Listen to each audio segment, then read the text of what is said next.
De bonnes nouvelles du front avec de vastes opérations de reconquête lancées simultanément dans plusieurs régions. Des opérations terrestres appuyées par les forces aériennes ont conduit à des actions ciblées contre les regroupements et les repères terroristes identifiés. Bilan, plus de 112 terroristes neutralisés, du matériel de guerre, du matériel roulant et des engins explosifs détruits ou récupérés. Le point des opérations avec Draman Guéné. La guerre, annoncée par le président de la transition, est enclenchée un peu partout sur le territoire national.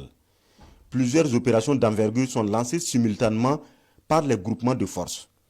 Les FDS, VDP, appuyés dans les airs, vont à la traque des terroristes. Dans le nord, l'opération Lab Ingol 3 est en marche depuis quelques jours, pendant que dans le secteur est, l'étau se resserre autour de l'ennemi.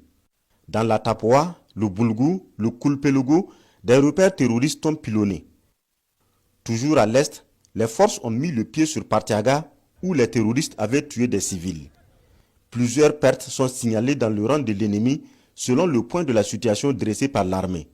En chiffres, plus de 112 terroristes sont neutralisés et leur matériel détruit. Au cours de l'opération, 11 soldats sont tombés, on dénombre aussi 4 blessés. Dans cette guerre généralisée, l'armée insiste sur le respect des consignes. Il s'agit du respect des couvre-feux, de l'interdiction de circuler avec des motos de grosse cylindrée dans des zones en guerre.